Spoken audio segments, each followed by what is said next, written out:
Good evening mga ka-adventure.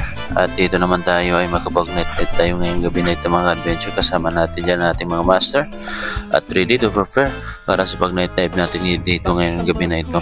At dito ang kalman natin dagat karagatan natin ngayon mga ka-adventure ay malinaw, no?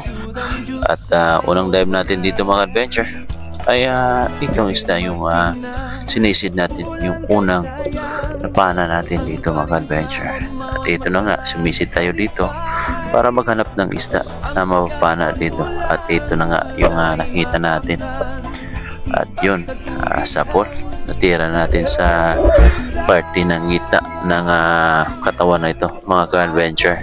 At dito naman po sa pangalawang pagsisid natin dito, ito yung nakita natin, itong tinatawag natin na kapal, or tinatawag sa amin na kapal dito sa lugar namin mga adventure.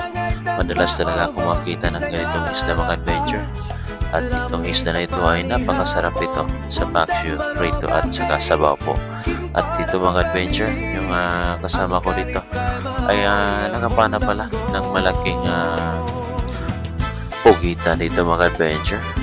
Estimate ko dito sa laki nito mga adventure ay 2 kilos talaga yung kilo nito mga adventure. At dito nga mga adventure sa pangalawang tira niya dito ay nakahuli din siya ng malaking kulambutan. Kuya ka rin. Oh, wala.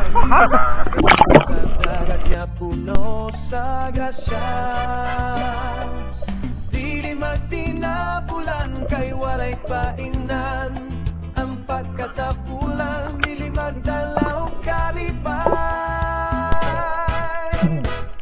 basta pugihan daghan o isda maoy among manda sa matag adlaw kogihan na maanay sa paranay nagpaobo isda na nami sa panihapon punpan man o gabi kin para sa family ang kalipay maoy ang mondamgo ang ritmo sa gitara bambu perkusyon madalas sa kusok sa among kasing-kasing pagmata sa buntak paning kamot walay hunong kayang dagat mo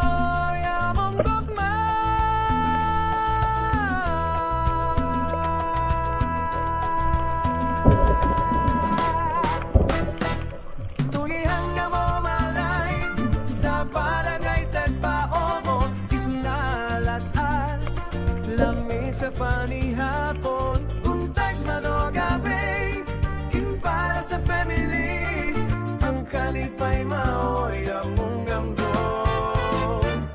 kung ihanda mo manay sa palagay tagpaobo sanalat as lami sa panihapon untag man o gabi kin para sa family ang kalipay maoy among gamdo